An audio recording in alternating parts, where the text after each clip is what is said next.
Good morning boss. ಇಷ್ಟೊತ್ತಿಗೆನೆ 4:30ಗೆನೆ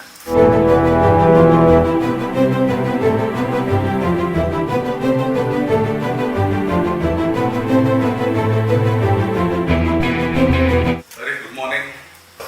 ಇದರ Darshan actually road ಮೇಲಿದ್ದಾಗ ಎಲ್ಲರೂ ನೋಡಿದ್ದಾರೆ ದರ್ಶನ್ ಏನೇನು ಮಾಡ್ತಾನೆ, ಎಲ್ಲೋ ಹೋಗ್ತಾನೆ, ಎಲ್ಲಿ ಬರ್ತಾನೆ ಅಂತ. ಒಳಗಡೆ ಬಂದಮೇಲೆ ದರ್ಶನ್ ರೋಟೀನ್ ಏನು ಅಂತ ಸುಮಾರು ಜನಕ್ಕೆ ಗೊತ್ತಿಲ್ಲ.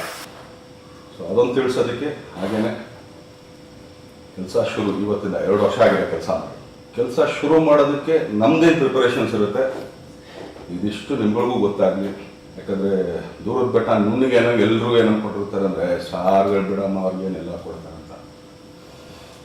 ಏನೇ ಸ್ಟಾರ್ಟ್ ಅಂದಿದ್ರು, ಏನೇ ಉಪಕಾರ ಇದ್ರು, ಎಷ್ಟೇ ಲಕ್ಷ ದುಡಿದ್ರು ಆ ಕೆಲಸಕ್ಕೆ ಕೊಡೋ ಒಂದು ರೆಸ್ಪೆಕ್ಟ್, ಅದು ಯಾರೇ ಆಗ್ಬೋದು, ಯಾವುದೇ ಕೆಲಸ ಆಗ್ಬೋದು. ನನಗೆ ಇದನ್ನು ಮಾತ್ರ ಅಂತ ಹೇಳ್ತಾ ಯಾವುದೇ ಕೆಲಸ ತುಂಬ ಶ್ರದ್ಧೆಯಿಂದ ಮನಸ್ಸಿಟ್ಟು ಆ ಕೆಲಸ ಮಾಡಿದ್ರೆ ಖಂಡಿತ ಅದು ಫಲ ಕೊಡ್ತಾನೆ ಹೋಗುತ್ತೆ. ಸೊ ಇವತ್ತೆಲ್ಲ ಬಂದ್ಬಿಟ್ಟಿದೆ ನಮಗೆ, ಓಕೆ ಇಲ್ಲೆಲ್ಲ ನಾನು ಹೆಂಗೆ ಮಾಡೋದು ನಡೀತದೆ. ಇವತ್ತು ಬಂದಿದೆ ಅಂದ ತಕ್ಷಣ ಇನ್ನೂ ಜಾಸ್ತಿ ರೆಸ್ಪಾನ್ಸಿಬಿಲಿಟಿ ಜಾಸ್ತಿ ಆಗುತ್ತೆ. ಸೊ ಅದಕ್ಕೆ ಏನೇನು ಮಾಡ್ತೀವಿ ನಾವು ನಾವೇನು ಪ್ರಿಪೇರ್ ಆಗ್ತೀವಿ. ಯಾಕಂದರೆ ಒಂದ್ಸಲಿ ಶೂಟಿಂಗ್ ಅಂತ ಬಂದಾಗ ನಮ್ಮದೇ ಆದಂಥ ಒಂದು ಪ್ರಿಪ್ರೇಷನ್ಸ್ ಏನೇನಿದೆ ಅದಷ್ಟು ನಿಮ್ಗೆ ಗೊತ್ತಾಗಲಿ. ಯಾಕಂದರೆ ಇವತ್ತಿಂದ ಕ್ರಾಂತಿ, ಒಂದು ಹೊಸ ಕ್ರಾಂತಿ ಶುರು ಆಗುತ್ತೆ. ಸೊ ಕ್ರಾಂತಿ ಸಿನಿಮಾಗೆ ದರ್ಶನ್ ಒಬ್ಬ ಕಲಾವಿದನ ನಾನೇನೇನು ಮಾಡ್ತೀನಿ ಅದು ನಿಮಗೂ ಸ್ವಲ್ಪ ಗೊತ್ತಾಗಲಿ ಅಂತ ಅಷ್ಟೇ. ಬರ್ರಿ, ಯಾಕಂದರೆ ಬೆಳಗ್ಗೆ ಒಂದು 5 ಗಂಟೆಗೆ ಸ್ಟಾರ್ಟ್ ಆಗುತ್ತೆ ನನ್ನ ರೂಟೀನ್. ಬನ್ನೇನು ಸುಮಾರು ಜನ ನೋಡಿಲ್ಲ, ಹೇಮಂತ್ ಅಂತೇಳಿ ನನ್ನ ಜಿಮ್ ಕೋಚು, ನನ್ನ ಟ್ರೈನರು ಎಲ್ಲ ಹೆಚ್ಚು ಕಮ್ಮಿ ಒಂದು 8 ವರ್ಷ ಆಯ್ತು. 8 ವರ್ಷದಿಂದಲೂ ನೀವು ಈಗ ಐರಾವತ ನೋಡ್ಬೋದು, ಇಲ್ಲ ಕುರುಕ್ಷೇತ್ರ ನೋಡ್ಬೋದು, ಎಲ್ಲ ಸಿನಿಮಾಗೂ ನಮ್ಮ ಹೇಮಂತ್ ಅವರೇ ನನ್ನ ರೆಡಿ ಮಾಡೋದು. ಹಂಗಂತೇಳಿ ಈಗ 2 ವರ್ಷ ಕೆಲಸ ಇರಲ್ಲ, ದರ್ಶನ್ ಸ್ವಲ್ಪ ದಪ್ಪ ಆಗ್ಬಿಟ್ಟ. ಹೌದು, ಕೆಲಸ ಇಲ್ದಿದ್ದಾಗ ನಾವು ವರ್ಕೌಟು ಮಾಡೋದು. ಈಗ ಲಾಕ್ಡೌನ್ ಟೈಮಲ್ಲಿ ಆಲ್ಮೋಸ್ಟ್ 1 ವರ್ಷ ಬಿಟ್ಬಿಟ್ಟಿದ್ದು, 1.5 ವರ್ಷ ಆಫ್ ಆ್ಯಂಡ್ ಡೌನ್. ಮೂಡ್ ಬಂದಾಗ ಮಾಡ್ತಿದ್ವಿ, ಇಲ್ಲಾಂದ್ರೆ ಬಿಡು ನೋಡೋಣ ಅಂತ ಅಂದ್ಬಿಟ್ಟು. ಯಾಕಂದರೆ ಲಾಕ್ಡೌನ್ ಎಲ್ರಿಗೂ ಒಂದೊಂದು ಪಾಠ ಕಲಿಸ್ಕೊಡ್ತು. ಹಾಗೇನೆ ನಾವು ವರ್ಕೌಟ್ ಅಂದಾಗ ನಾವು ಅದಕ್ಕೆ ಆದಂಥ ಒಂದು ಪ್ರಿಪ್ರೇಷನಲ್ಲಿ ಇರ್ತೀವಿ, ಮೈಯೆಲ್ಲ ದಂಡಿಸ್ತೀವಿ, ಮೈಗೂ ಸ್ವಲ್ಪ ರೆಸ್ಟ್ ಬೇಕಾಗುತ್ತೆ. ಸೊ ರೆಸ್ಟ್ ಅಂದಾಗ ಸ್ವಲ್ಪ ಹಿಂಗಿರ್ತೀವಿ, ಪುನಃ ಕೆಲಸ ಅಂದಾಗ ಹಿಂಗೆ ಆಗ್ತೀವಿ. ಸೊ ಈ ಥರ ಬಂದಿದ್ದು. ಸೊ ಬೆಳಗ್ಗೆ ಪಾಪ ಹೇಮಂತವ್ರು 5 ಗಂಟೆಗೆ ಶಾರ್ಪ್ ಇಲ್ಲಿರ್ತಾರೆ. ಸೊ ನಾವು ಎಲ್ಲ ರೆಡಿಯಾಗಿ ಎಲ್ಲ ರೆಡಿ ಮಾಡ್ಕೊಳ್ಳೋಷ್ಟು ಹೆಚ್ಚು ಕಮ್ಮಿ ಒಂದು ಅರ್ಧ ಮುಕ್ಕಾಲು ಗಂಟೆ. ಸೊ ಇಲ್ಲಿಂದ ನಾನು ರೋಟೀನ್ ಸ್ಟಾರ್ಟ್ ಆಗುತ್ತೆ. ಬರೀ ಏನೇನು ರೋಟೀನ್ ಮಾಡ್ಕೊಂಡು ತೋರಿಸ್ತೀನಿ.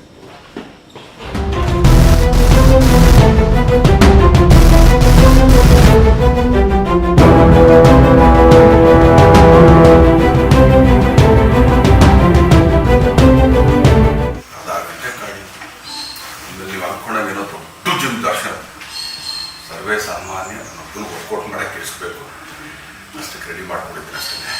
ಬರೀ ಎನರ್ಜಿ ಡ್ರಿಂಕ್ ಅಷ್ಟೇ. ಯಾಕಂದ್ರೆ ಇಷ್ಟು ಟ್ರೈನ್ ಔಟ್ ಅಂದಾಗ ಸ್ವಲ್ಪ ನೀರು ಹೋಗ್ತಿದ್ರೆ ಸ್ವಲ್ಪ ಆ್ಯಕ್ಚುಲಿ ಪುಷ್ ಸಿಗುತ್ತೆ ಅಷ್ಟೇ.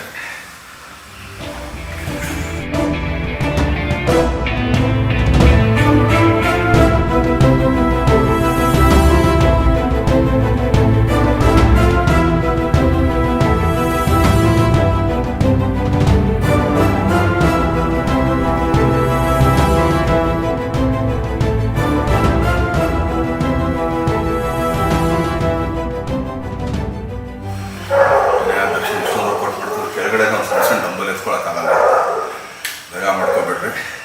ನಂದಾಗಲೇ ಬ್ಯಾಕ್ L4 L5 2 ಹೋಗ್ಬಿಟ್ಟಿದೆ. ಕೆಳಗಡೆಯಿಂದ 1 kg ಎತ್ತಿದ್ರು ಮುಗೀತು ನನ್ನ ಕತೆ. ಸೊ ಅದಕ್ಕೆ ಅವ್ರು ಸ್ವಲ್ಪ ಇದು ಕೊಡ್ತಾರೆ, ವರ್ಕೌಟ್ ಮುಗಿಸಿ ಮತ್ತೆ ಅವ್ರ ಕೈಗೆ ಕೊಟ್ಬಿಡ್ತೀವಿ. ಅನ್ಯತಾ ಭಾವಿಸ್ಕೊಂಡು ಬಂದರೆ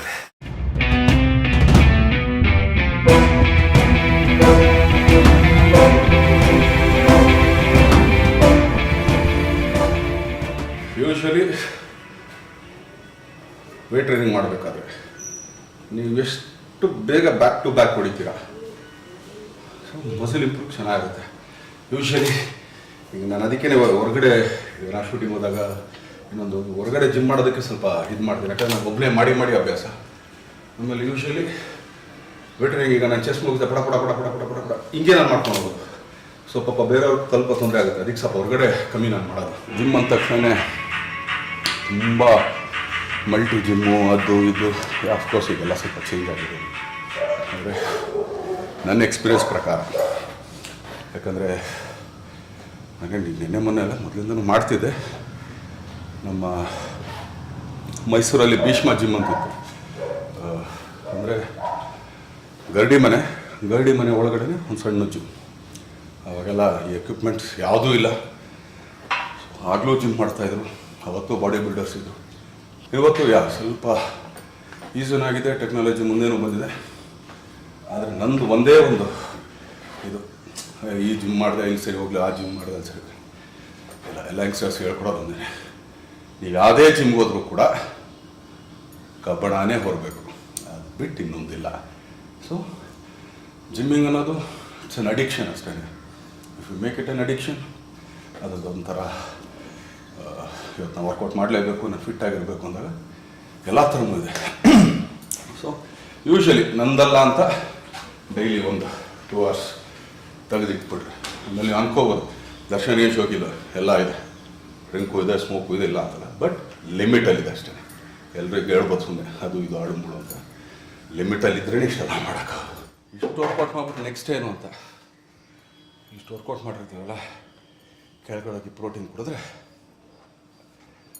ಅಲ್ಲಿಗೆ ಇಷ್ಟು ವರ್ಕೌಟಿಗೆ ಸಮ ಆಯ್ತದೆ. ಚಲೋ ಕೆಳಗಡೆ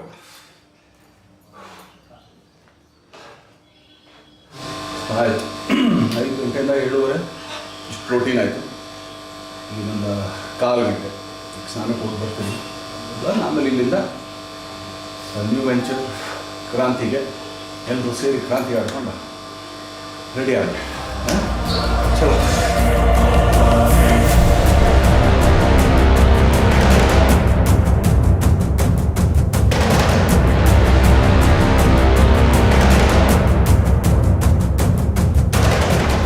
ಮೆಜೆಸ್ಟಿಕ್ ಸಿನಿಮಾ ಮುಹೂರ್ತದ ಟೈಮಲ್ಲಿ ಏನೊಂದು ನರ್ವಸ್ ಇತ್ತು, ಒಂದು ಖುಷಿ ಇತ್ತು.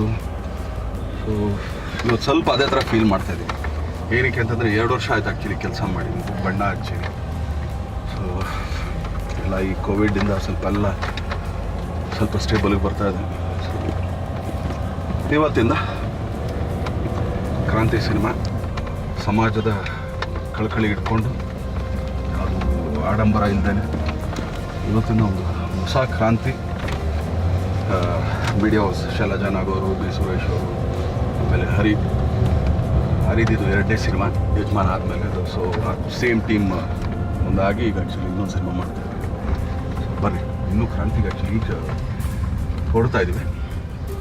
ಯೂಶ್ವಲಿ ನಂದು ಮನೆಯಿಂದ ಪೂಜೆ ಮುಗಿಸಿ ಗಾಡಿ ಹತ್ತದ ಮೇಲೆ ಇಲ್ಲೊಂದು ವೆಂಕಟೇಶ್ವರ ದೇವಸ್ಥಾನ ಇದೆ, ಅದೇನೋ ಗೊತ್ತಿಲ್ಲ ನನಗೆ. ನಾವು JP ನಗರ್ 6th ಫೇಸಿಗೆ ಬಂದಾಗಲೂ ಮನೆ ಪಕ್ಕದಲ್ಲಿ ಒಂದು ವೆಂಕಟೇಶ್ವರ ದೇವಸ್ಥಾನ. ಅದಾದಮೇಲೆ ನಾವು BTM ಲೇಔಟಿಗೆ ನಾನು ಶಿಫ್ಟ್ ಆದಾಗ ಅಲ್ಲೂ ಪಕ್ಕದಲ್ಲಿ ಒಂದು ವೆಂಕಟೇಶ್ವರ ದೇವಸ್ಥಾನ. ಈಗ RR ನಗರಕ್ಕೆ ಬಂದಿದ್ವಿ, ಇಲ್ಲೂ ಒಂದು ವೆಂಕಟೇಶ್ವರ ದೇವಸ್ಥಾನ, ಅದೇನೋ ಒಂದು ಇದಿದೆ ಆ್ಯಕ್ಚುಲಿ. ಸೊ ಒಂದು ರೌಂಡ್ ಹೋಗ್ಬಿಟ್ಟು ಒಂದು ಸಲ ಮಾಡಿಬಿಟ್ಟು ಆಮೇಲೆ ಎಲ್ಲರೂ ಅನ್ಕೋಬೋದೆ ಅಂತ ದರ್ಶನ ದೇವ್ರು ನಾವು ಮಾಡ್ತೀವಿ. ತುಂಬ ಮೂಢನಂಬಿಕೆ ಮಾಡಲ್ಲ, ದೇವ್ರಿಗೆ ಅಷ್ಟೇ. ಎಲ್ಲರೂ ಒಳ್ಳೇದು ಮಾಡಪ್ಪ, ಎಲ್ರಿಗೂ ಚೆನ್ನಾಗಿಡಪ್ಪ, ನನಗೆ ಯಾರ್ಯಾರು ಹೊಟ್ಟೆ ಹಾಸ್ಕೊಂಡು ಮನಗಿದಾರೋ ಅದೆಲ್ಲರಿಗೂ ಹೊಟ್ಟೆ ತುಂಬ ಊಟ ಕೊಡಪ್ಪ ಅಂತ ಅಷ್ಟೇ ಕೇಳ್ಕೊಳ್ತೀನಿ. ನೀನು ಕೇಳ್ಕೊಳ್ಳಲ್ಲ ಎಕ್ಸ್ಟ್ರಾ.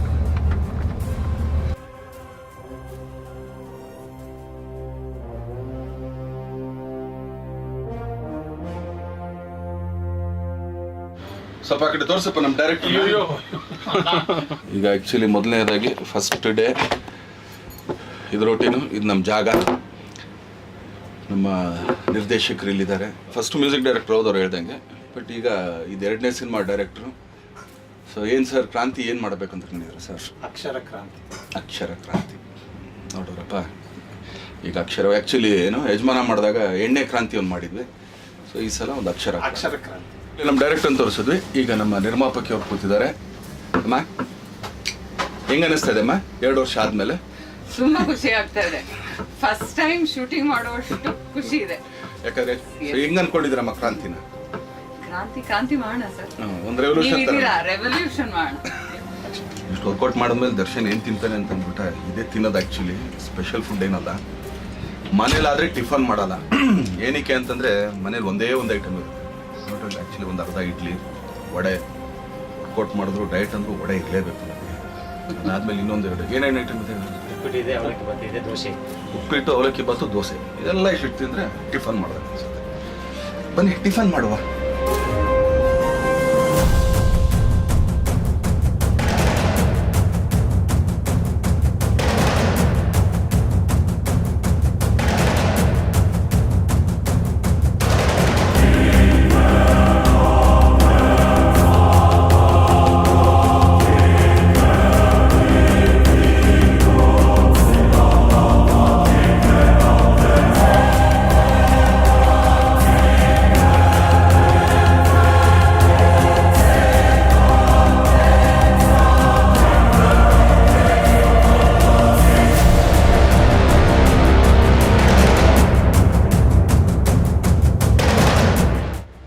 ಅವಾಗಲೇ ಆ್ಯಕ್ಚುಲಿ ಡೈರೆಕ್ಟ್ರು ಪರಿಚಯ ಮಾಡಿಸಿದ್ವಿ, ಆಮೇಲೆ ನಿರ್ಮಾಪಕರು ಪರಿಚಯ ಮಾಡಿಸಿದ್ವಿ.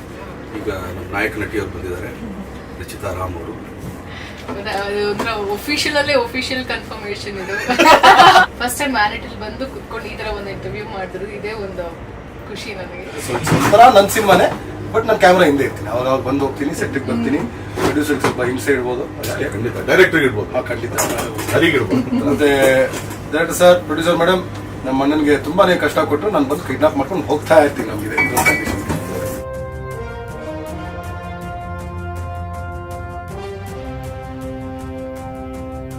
ಬೆಳಗ್ಗೆ ಒಂದು 5 ಗಂಟೆಯಿಂದ ಹಿಡಿದು ಈಗ 11:30.